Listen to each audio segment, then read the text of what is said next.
Саламатсыздар ма оқушылар? Біздің бүгінгі сабағымыз математика сабағы. 4-ші тоқсанда математика сабағының 4-ші бөлімімен жұмыс жасаймыз. Сабақтың тақырыбы қос теңсіздіктер. Осы сабағымызда қос теңсіздіктердің шешімдер жиынын табуды үйренеміз. Қане балалар, көңіл күйімізді көтеріп алайық. Мен оқыған өлең жолдарын өздерің қайталаңдар. Мен бақытты баламын, жан дүниемде күн нұрлы, жылуым мол бойымда. Алдымыздағы теңсіздіктерді оқиық. 3 артық 2-ден 6 кем 9-дан. Яғни бұлар жеке теңсіздіктер. Бұған дейін теңсіздіктердің не екенін білеміз. Ендеше қос теңсіздіктердің жасалу жолымен танысайық. Қос теңсіздік бір жолға жазылған екі теңсіздіктен тұрады. Сен бұл теңсіздіктердің шешімдер жиынын сан сәулесінен көре аласың. Оны былай оқиды. X белгісізі 3-тен артық және 6-дан кем.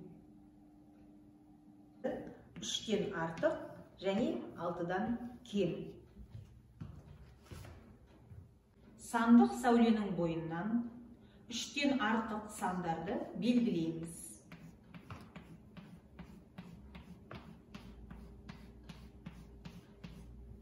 Енді 6-дан кем сандарды осы сандық сәуленің бойынан белгілеп шығамыз.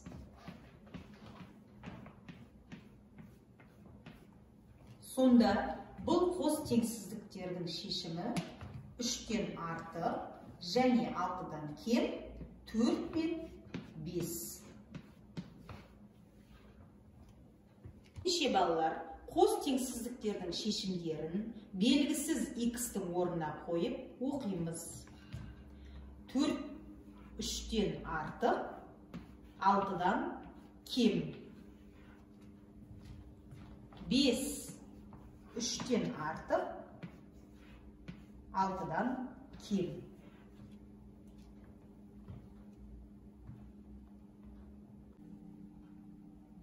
Енді келесі мысалға көңіл аударайық.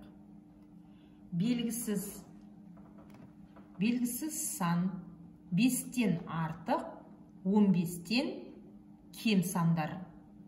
Сандық сәуледе 5-тен артық сандар және 15-тен кем сандар көрсетілген. Оның шешімін барлық шешімдердің жиыны түрінде жазуға болады. Ол сандар 6, 7, 8, 9, 10, 11, 12, 13, 14. Ал балалар, қос теңсіздіктер шешімдеріндегі мысалы 6 санын алып, белгісіздің орнына қойып оқуға болады. 6 5-тен артық, 15-тен кем. Қалған шешімдерді осылай оқып тексеруге болады.